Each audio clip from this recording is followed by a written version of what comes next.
Hello, my name is Justin Brown. I am the founder and lead investigator of Interface Death. And today, in this video of quick tips, we will be discussing photography and cross-referencing, or as some people like to say, cross-checking.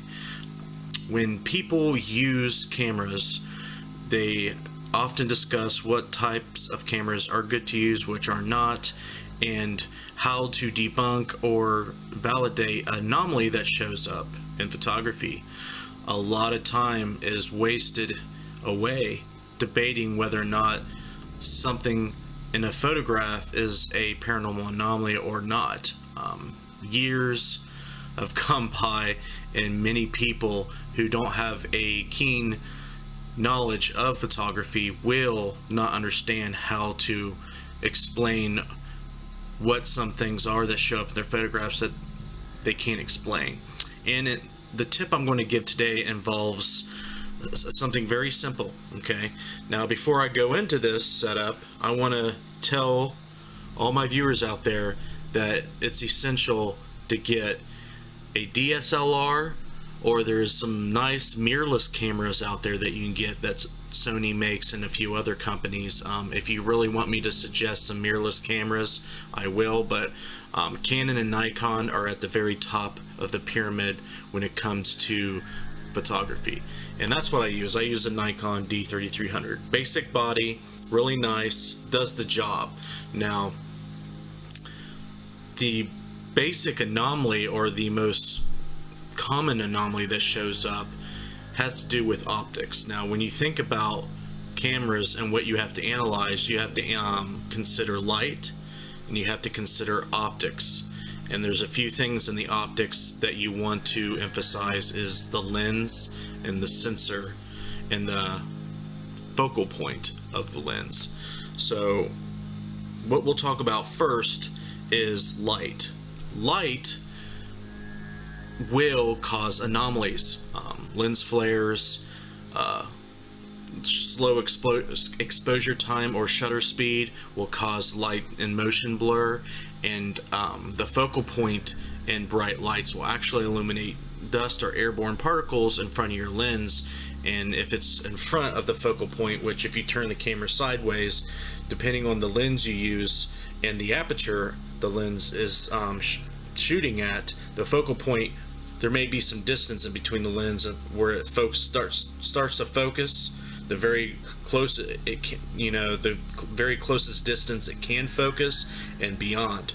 And so if it gets in front of the lens and there's a bright light on it, you're going to get the orbs, and you're going to get the illumination of those blurry out of focus anomalies that a lot of people believe are paranormal, which they're not. But I'm not going to get into that huge debate and topic in this video. I'm just going to give a quick tip.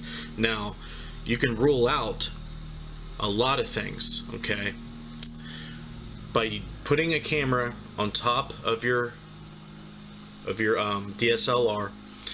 What I do is I use a full spectrum GoPro. Any action camera work, it doesn't have to be full spectrum, but the reason why I use full spectrum is that cameras already have an ability to see infrared and opposite ends of the spectrum when it comes to light, but I want to see if the anomaly is being is emanating or reflecting that type of light, and I want to have that full spectrum just to capture any type of light that something may be reflecting or emanating. So if you have an anomaly in a photograph, you can cross-check it or cross-reference it with your camera footage. Now, the snapshotting, aspect of photography only lets you see an instant in time, unless you're taking successive photographs, which is something you should do as well. You should do bursts of at least 3 photographs. So if you have a DSLR, a decent one like a Nikon or a Canon that can shoot at high frame rates, that will be what you would want to do. So you take a photo, you see something that looks weird, you go back on the footage and you look at the video at the time that you were taking the photo. If it shows up there, that means that it's not an anomaly caused by the optics and the focal point of this lens here. Okay, if it's at the same angle in the same spot, you know that that's something out there in the midground, or somewhere in the foreground, that is not caused by optics. Okay, so that's a really good way to debunk or cross-check anomalies when you're taking photographs. Okay, and another thing here, if you excuse me for a second.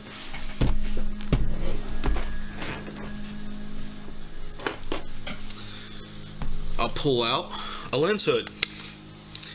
And if you're taking flash photography, which I would suggest not doing that, but if you must, use a lens hood. Okay, they're cheap, they're easy.